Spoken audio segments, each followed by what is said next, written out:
ആത്മീയമാമുണർവാലേ ദീപ്തമാക്കണേ. വചനം മഴയായി പെയ്യും, കൃപതൻ നിറവായൊഴുകും.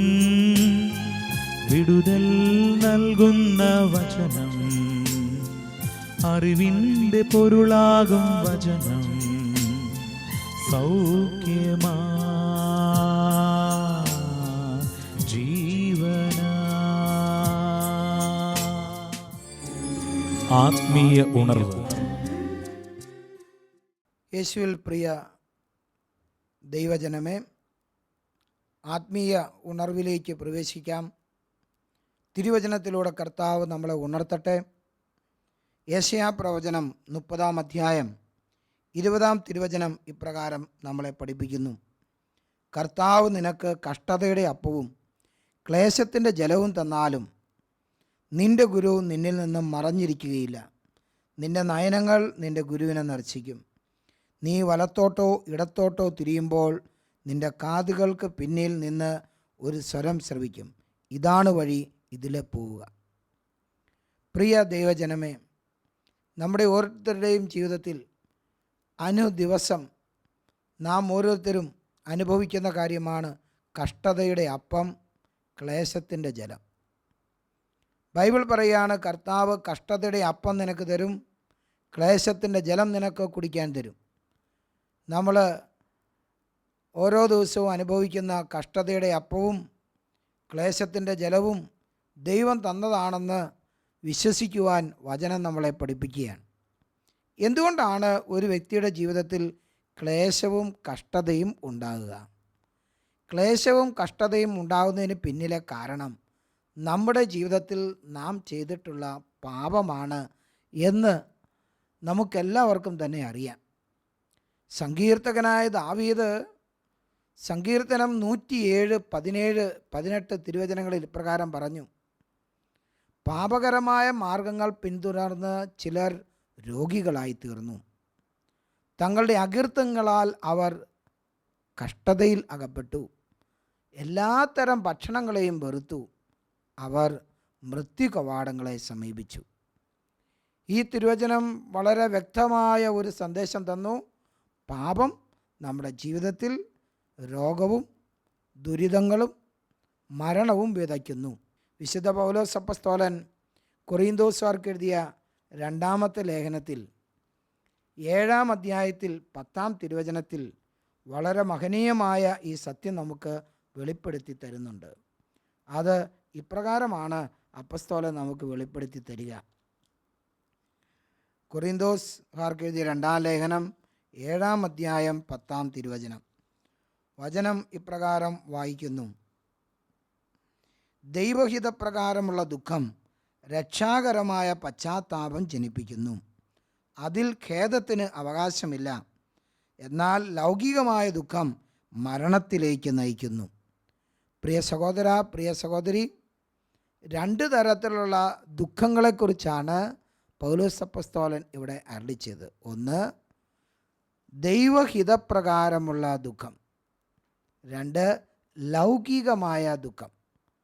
ദൈവഹിതപ്രകാരമുള്ള ദുഃഖം എന്ന് പറഞ്ഞാൽ ഒരു വിശ്വാസി പാപം ചെയ്യുമ്പോൾ, പാപം ചെയ്ത് ദൈവത്തിൽ നിന്ന് അകലുമ്പോൾ, പാപത്തിൻ്റെ അനന്തരഫലമായി ദൈവകൃപയുടെ നീർച്ചാൽ അവൻ്റെ മേൽ നിന്ന് തടസ്സപ്പെടുമ്പോൾ ദൈവം അവനിൽ ഒരു അനുഗ്രഹത്തിൻ്റെ കൃപയൊഴുക്കും.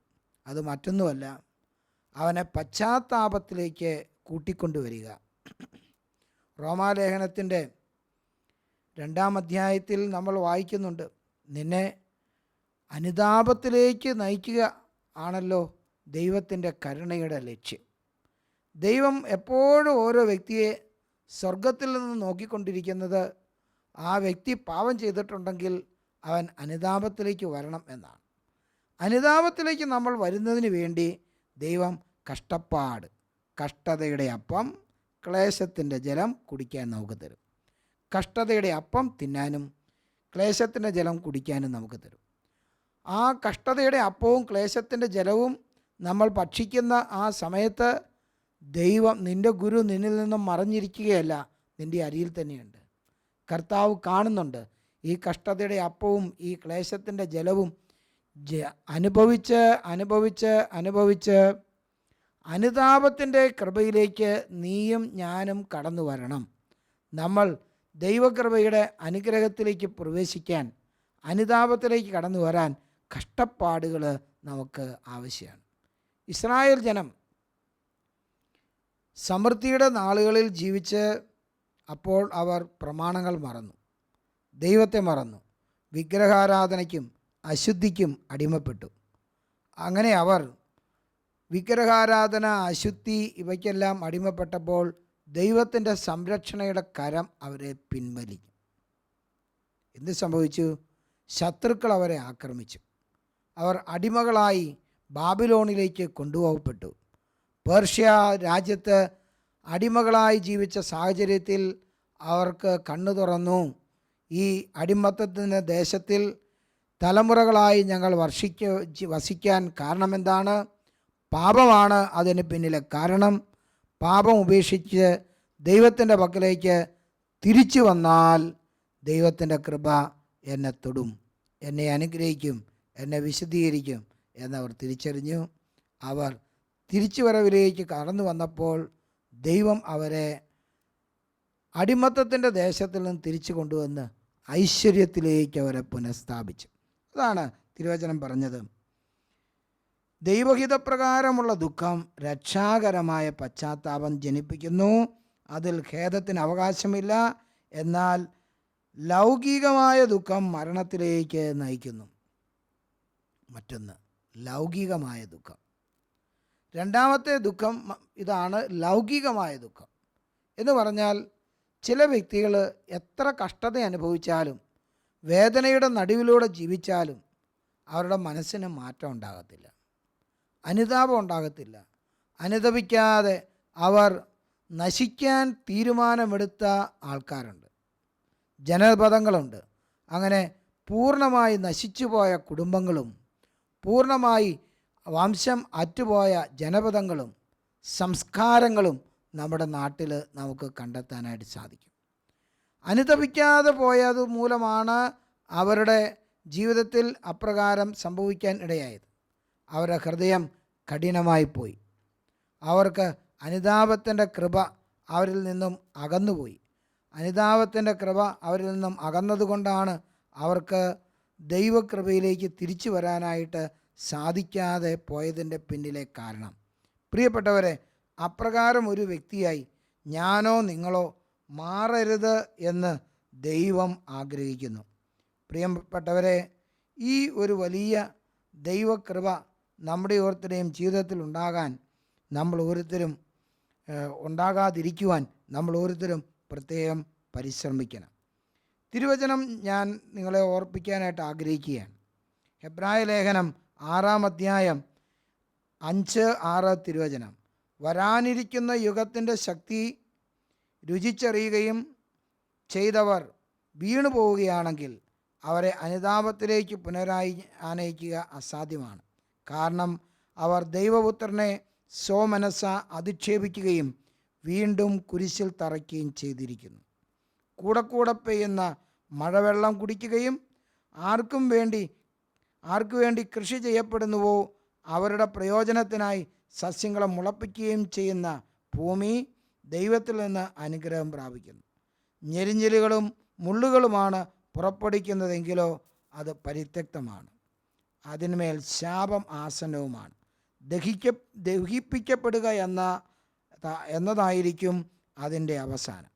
പ്രിയപ്പെട്ടവരെ, ആകയാൽ ഈ ഒരു ദുരനുഭവം നമ്മളിൽ ആർക്കും ഉണ്ടാകാതിരിക്കാൻ ദൈവം നമ്മളെ ഓരോരുത്തരെയും ഓർപ്പിക്കുന്നു. രണ്ടാമത്തെ വേദന, ലൗകികമായ ദുഃഖം, അതിൽ നമ്മൾ ഓരോരുത്തരും വീഴരുത്. ഓരോ സഹനം ഉണ്ടാകുമ്പോഴും എൻ്റെ രക്ഷയ്ക്ക് വേണ്ടിയാണെന്നും അതിൽ അനുതാപത്തിന് വേണ്ടിയുള്ള വിളിയുണ്ടെന്നും തിരിച്ചറിയുവാൻ ദൈവം നമ്മളെ വിളിക്കുന്നു. Praise the Lord. മൂന്നാമതായി ദൈവം നമ്മളെ ഓരോരുത്തരെയും ഓർമ്മിപ്പിക്കുകയാണ്. മറ്റൊരു പ്രധാനപ്പെട്ട കഷ്ടതയുടെ അപ്പം, ക്ലേശത്തിൻ്റെ ജലം ദൈവം നമുക്ക് നൽകും. നമ്മളത് പാനം ചെയ്യുകയും അത് നമ്മൾ ഭക്ഷിക്കുകയും ചെയ്യേണ്ടതായിട്ടുണ്ട്. അത് മറ്റൊന്നുമല്ല, ദൈവം എന്നെയും നിങ്ങളെയും വിശുദ്ധ ജീവിതം നയിക്കാൻ വിളിക്കുകയും വിശുദ്ധിയിലേക്ക് പ്രവേശിക്കുകയും ചെയ്യുമ്പോൾ ദൈവം എന്നെയും നിങ്ങളെയും സഹിക്കാൻ വേണ്ടി കൂടെ തിരഞ്ഞെടുക്കും. വിശുദ്ധ പൗലോസ് അപ്പോസ്തലൻ ഫിലിപ്പിയർക്ക് എഴുതിയ ലേഖനം 1-ാം അധ്യായം 29-ാം തിരുവചനത്തിൽ ഇപ്രകാരം അരുളി ചെയ്തു. തിരുവചനം പറയുകയാണ്, യേശുക്രിസ്തുവിൽ വിശ്വസിക്കാൻ മാത്രമല്ല, അവൻ്റെ നാമത്തെ പ്രതി സഹിക്കാൻ വേണ്ടി കൂടിയുള്ള അനുഗ്രഹം നിങ്ങൾക്ക് നൽകപ്പെട്ടിരിക്കുന്നു. ഇത് ഒരു അനുഗ്രഹമായിട്ടാണ് തിരുവചനം രേഖപ്പെടുത്തുക. അനുഗ്രഹം, സഹനം ഒരു അനുഗ്രഹമായിട്ട് മാറുന്ന അവസരം. വിശുദ്ധ പൗലോസ് അപ്പോസ്തലൻ തിമോത്തിക്ക് എഴുതിയ 2-ാം ലേഖനത്തിൻ്റെ 3-ാം അധ്യായം 12-ാം തിരുവചനത്തിൽ ഇപ്രകാരം പറഞ്ഞു: യേശുക്രിസ്തുവിനോട് ഐക്യപ്പെട്ട് വിശുദ്ധ ജീവിതം നയിക്കാൻ ആഗ്രഹിക്കുന്ന എല്ലാവരും പീഡിപ്പിക്കപ്പെടും. അപ്പോൾ വിശുദ്ധി ആഗ്രഹിക്കുന്ന സകലർക്കും പീഡയുണ്ട്. പീഡ അവൻ്റെ അവകാശവും അനുഗ്രഹവുമാണ്. ദൈവം ഇപ്രകാരം വേദന അനുഭവിക്കാൻ തിരഞ്ഞെടുത്ത 2 വ്യക്തികളെ നിങ്ങളുടെ മുമ്പിൽ കൊണ്ടുവരാൻ ഞാൻ ആഗ്രഹിക്കുകയാണ്. യോഹന്നാൻ്റെ സുവിശേഷം 9-ാം അധ്യായം 1 മുതലുള്ള തിരുവചനത്തിൽ ജന്മന അന്ധനായ ഒരു മനുഷ്യനെ യേശുവും ശിഷ്യന്മാരും തങ്ങളുടെ യാത്രാമധ്യേ കണ്ടുമുട്ടി. യേശുവിൻ്റെ ശിഷ്യന്മാർ അവനോട് ചോദിച്ചു, എന്തുകൊണ്ടാണ് ഈ മകൻ അന്ധനായി ജനിക്കാൻ ഇടയായത്? യേശു അവരോട് പറഞ്ഞു, ഇത് അവൻ്റെ പാപം മൂലമോ അവൻ്റെ മാതാപിതാക്കളുടെ പാപം മൂലമോ? യേശു അവരോട് പറഞ്ഞു, അവൻ്റെയോ അവൻ്റെ മാതാപിതാക്കളുടെയോ പാപം മൂലമല്ല, മറിച്ച് അവനിലൂടെ ദൈവത്തിൻ്റെ മഹത്വം വെളിപ്പെടുന്നതിന് വേണ്ടിയാണ് അപ്രകാരം സംഭവിച്ചത്. ഇതാ, ഒരു മനുഷ്യൻ, നിഷ്കളങ്കനായ വ്യക്തി, പാപം ചെയ്തിട്ടില്ലാത്തവൻ ഇതാ സഹിക്കാൻ ഇടയാകുന്നു. എന്തിനു വേണ്ടിയാണ്? ദൈവം ഈ മകനെ സഹനത്തിന് വേണ്ടി തിരഞ്ഞെടുത്തു. ജന്മന അന്ധനായി ജനിക്കാൻ ഇടയായി. ജന്മന അന്ധനായി ജനിച്ച ഈ മനുഷ്യൻ ഇതാ ഒരു വലിയ ജനസമൂഹത്തിൻ്റെ മുമ്പിൽ യേശു നിൽക്കുമ്പോൾ യേശു അവൻ്റെ കരങ്ങൾ നീട്ടി കണ്ണുകളെ സ്പർശിച്ചു. അവൻ്റെ കണ്ണുകൾക്ക് കാഴ്ച കിട്ടി. അവൻ കാഴ്ചയുള്ളവനായി ഇതാ ദൈവത്തിൻ്റെ മഹത്വം പ്രഘോഷിക്കാൻ തുടങ്ങി. അവിടെ കൂടിയിരുന്ന ജനം മുഴുവൻ യേശു ദൈവപുത്രനാണ് എന്ന് വിശ്വസിക്കുവാനായിട്ടിടയായി. പ്രിയപ്പെട്ട സഹോദര, പ്രിയപ്പെട്ട സഹോദരി, ദൈവം ഈ മകനെ തൻ്റെ മഹത്വത്തിന് വേണ്ടി സഹനത്തിൻ്റെ കഷ്ടതയുടെ അപ്പം കൊടുത്തു, ക്ലേശത്തിൻ്റെ ജലം കുടിപ്പിച്ചു. ഇതേ അനുഭവം നമ്മൾ വീണ്ടും 11-ാം അധ്യായത്തിൽ ലാസർ എന്ന് പറഞ്ഞ സഹോദരനിൽ കണ്ടുമുട്ടുകയാണ്. ലാസറിൻ്റെ ഭവനം യേശുവിനെ എപ്പോഴും സ്വീകരിച്ചിരുന്നൊരു ഭവനമാണ്. ലാസറിൻ്റെ 2 സഹോദരിമാർ മർത്തായും മറിയവും യേശുവിൻ്റെ ഉറ്റ സ്നേഹിതരാണ്. ലാസർ, മർത്ത, മറിയം, ഈ 3 സഹോദരന്മാർ യേശുവിൻ്റെ വളരെ അടുത്ത സുഹൃത്തുക്കളാണ്. എന്നിട്ടും യേശു ലാസറിനെ മരിക്കാൻ അനുവദിച്ചു എന്നതാണ് നമ്മൾ ഇവിടെ കാണുന്ന വിരോധാഭാസം. ലാസർ പെട്ടെന്ന് രോഗിയായി. അവൻ്റെ സഹോദരിമാർ തങ്ങൾക്ക് യേശു, ദൈവപുത്രനായ യേശു സ്നേഹിതനായിട്ടുണ്ട് എന്നതുകൊണ്ട് ലാസറിൻ്റെ രോഗം അവർ വലിയ ഒരു വിഷയമായിട്ട് കണക്കാക്കിയില്ല. യേശുവിനെ അറിയിച്ചു, നീ സ്നേഹിക്കുന്നവൻ രോഗിയായിരിക്കുന്നു. അവർ പ്രതീക്ഷിച്ചു യേശു പെട്ടെന്ന് അവിടെ വരും, ലാസറിനെ തൊടും, ലാസർ സൗഖ്യം പ്രാപിക്കും. പത്രോസിൻ്റെ അമ്മായിയമ്മ വീട്ടിൽ പ്രവേശിച്ച് അവളെ സ്പർശിച്ചു. അവൾ സുഖപ്പെട്ടു. തൽക്ഷണം അവൾ അവനെ ശുശ്രൂഷിച്ചു. അതുപോലെ ഒരത്ഭുതം യേശുവിൻ്റെ വരവിൽ ലാസറിൻ്റെ മേലും സംഭവിക്കുമെന്ന് പ്രതീക്ഷിച്ച അവൻ്റെ സഹോദരിമാർക്ക് തെറ്റുപറ്റി. യേശു ലാസർ രോഗിയാണെന്ന് അറിഞ്ഞിട്ടും അവൻ്റെ അടുക്കലേക്ക് പോയില്ല. അവൻ മരിക്കാൻ അനുവദിച്ചു. മരണശേഷം 4 ദിവസങ്ങൾ കഴിഞ്ഞു അവൻ്റെ ശവശരീരം കല്ലറയിൽ സംസ്കരിച്ചു. 4 ദിവസങ്ങൾക്ക് കഴിഞ്ഞ ശേഷം യേശു ലാസറിനെ സന്ദർശിക്കാൻ ശവകുടീരത്തിനരികിലെത്തി. യേശു ലാസറിൻ്റെ ശവകുടീരത്തെ നോക്കി, ലാസറേ പുറത്തു വരിക എന്ന് ആജ്ഞാപിച്ചു. ലാസറെ പുറത്തു വരികയെന്ന് ആജ്ഞാപിച്ച അതേ നിമിഷം ലാസർ പുറത്തു വന്നു. വലിയൊരു ജനസമൂഹം യേശുവിനോടൊപ്പം അവിടെ ഉണ്ടായിരുന്നു. അവരെല്ലാവരും മരിച്ചവരിൽ നിന്നും ഉയർപ്പിക്കപ്പെട്ട ലാസറിനെ കണ്ടു. യേശു ദൈവപുത്രനാണ്, രക്ഷകനാണ് എന്ന് ഉറച്ചു വിശ്വസിച്ചു. പ്രിയപ്പെട്ട സഹോദരി സഹോദരന്മാരെ, ഇതുതന്നെയാണ് കർത്താവ് ഇന്നേ ദിവസം നമ്മളുമായി പങ്കുവയ്ക്കുന്ന ഏറ്റവും പ്രധാനപ്പെട്ട സന്ദേശം. ദൈവത്തിൻ്റെ മഹത്വം പ്രകടമാകാൻ വേണ്ടി ലാസർ, സ്നേഹിക്കപ്പെട്ട ലാസർ, സഹിക്കാൻ അനുവദിച്ച ദൈവം എന്നെയും നിന്നെയും യേശു ഇപ്രകാരം തിരഞ്ഞെടുക്കും. നീ യേശുവിൻ്റെ പ്രിയപ്പെട്ട മകൻ ആയതുകൊണ്ട്, മകളായതുകൊണ്ട് നീയും തിരഞ്ഞെടുക്കപ്പെടും. യേശുവിൻ്റെ നാമത്തിൽ സഹിക്കുവാൻ നീയും തിരഞ്ഞെടുക്കപ്പെടും എന്ന് തിരിച്ചറിയുക. പ്രിയപ്പെട്ടവരെ, ജീവിതത്തിൽ നാം അനുഭവിക്കുന്ന ഓരോ ദുഃഖവും ഓരോ വേദനയും നന്ദിയോടെ ദൈവകരങ്ങളിൽ നിന്ന് സ്വീകരിക്കുക. അത് സന്തോഷത്തോടെ സഹിക്കുക. സന്തോഷത്തോടെ സഹിച്ച് അനേകം ആത്മാക്കളുടെ രക്ഷയ്ക്ക് വേണ്ടിയിട്ട് കാഴ്ചവെക്കുക. യേശുവിൻ്റെ സഹനത്തോട് നമ്മുടെ സഹനത്തെ ചേർത്ത് വയ്ക്കുമ്പോഴാണ് ആ സഹനം അനുഗ്രഹത്തിൻ്റെ സഹനമായിട്ട് മാറുക. യേശുവിൻ്റെ അപ്പസ്തോലന്മാർ കാരാഗ്രഹത്തിൽ അടയ്ക്കപ്പെട്ടപ്പോഴും ചമ്മട്ടികളാൽ അടിക്കപ്പെട്ടപ്പോഴും സാൻഹദ്രീൻ സംഘം അവരെ പീഡിപ്പിച്ച് ചമ്മട്ടി കൊണ്ടടിച്ച് പറഞ്ഞയച്ചപ്പോഴും അവർ ദൈവത്തെ സ്തുതിച്ചു. കാരണം അവർ പറഞ്ഞു, യേശുവിൻ്റെ നാമത്തിൽ സഹിക്കാൻ ഞങ്ങൾക്ക് അവസരം കിട്ടി. യേശുവിൻ്റെ നാമത്തിൽ സഹിക്കുക, യേശുവിൻ്റെ സഹനത്തോട്, കുരിശുമരണത്തോട് നമ്മുടെ വേദന ചേർത്ത് വയ്ക്കുക. അതൊരു വലിയ അനുഗ്രഹത്തിൻ്റെ സഹനമാണ്. അങ്ങനെ ആരെല്ലാം തൻ്റെ സഹനം യേശുവിൻ്റെ സഹനത്തോട് ചേർത്ത് വയ്ക്കുന്നുവോ അവരിലൂടെ രക്ഷയുടെ കൃപയുണ്ടാവും. എങ്ങനെയാണ്? അനേകം ആത്മാക്കൾ, രക്ഷിക്കപ്പെടാതെ കിടക്കുന്ന ആത്മാക്കൾ, അവർക്ക് രക്ഷ പ്രാപിക്കാൻ ഇപ്രകാരം ഉള്ള ഒരു നീതിമാൻ്റെ സഹനം ദൈവം കൃപയാക്കി മാറ്റും. യേശു നീതിമാനായി സഹിച്ചു. നീതിമാൻ്റെ സഹനം സൗഖ്യമായിട്ട് കൃപയായി രക്ഷയായി മാറിയെങ്കിൽ എൻ്റെയും നിങ്ങളുടെയും നീതിപൂർവകമായ സഹനം എനിക്കും നിങ്ങൾക്കും രക്ഷയ്ക്കും അനേക ആത്മാക്കളുടെ വിടുതലിനും അത് കാരണമായിട്ട് മാറും. ആകയാൽ പ്രിയപ്പെട്ടവരെ, ഈ സന്ദേശം നമ്മുടെ ഓരോരുത്തരുടെയും ജീവിതത്തിൽ നമ്മൾ സ്വീകരിക്കുന്നു. നമ്മൾ ഓരോരുത്തരും ഓരോ നിമിഷവും യേശുവിൻ്റെ സഹനത്തോട് നമ്മുടെ സഹനത്തെ ചേർത്ത് വയ്ക്കുവാനായിട്ട് നമുക്ക് ഓരോരുത്തർക്കും സാധിക്കും. അപ്രകാരം നമ്മുടെ സഹനങ്ങളെ യേശുവിൻ്റെ സഹനമായിട്ട് ചേർത്ത് വയ്ക്കാനായിട്ട് പ്രത്യേകം ശ്രദ്ധിക്കുക. വീണ്ടും നമ്മൾ തിരിച്ചറിയുക, നമ്മുടെ ഓരോരുത്തരുടെയും ജീവിതത്തിൽ നമുക്കുണ്ടാകുന്ന ഒരു സഹനത്തെ ഓർത്ത് ദുഃഖിക്കാതെ ഇതേ സഹനം അനുഭവിക്കുന്ന അനേകർക്ക് വേണ്ടി പ്രാർത്ഥിക്കുവാനായിട്ടുള്ളൊരു വിളിയായി ഈ സഹനത്തെ സ്വീകരിക്കുക. കഷ്ടതയുടെ അപ്പം തിന്നുവാൻ തരുന്ന യേശു, ക്ലേശത്തിൻ്റെ ജലം കുടിക്കാൻ തരുന്ന യേശു, സന്തോഷത്തോടെ സ്വീകരിക്കുക. പ്രിയപ്പെട്ടവരെ, ആത്മീയ ഉണർവ് ഇവിടെയാണ്, യഥാർത്ഥമായ ആത്മീയ ഉണർവ്. കഷ്ടതയുടെ അപ്പം, ക്ലേശത്തിൻ്റെ ജലം സന്തോഷത്തോടെ ദൈവകരങ്ങളിൽ നിന്ന് സ്വീകരിക്കുക. അനേകം ആത്മാക്കൾക്ക് വേണ്ടി ദാഹിക്കുന്നൊരു വ്യക്തിയായിട്ട് മാറുക.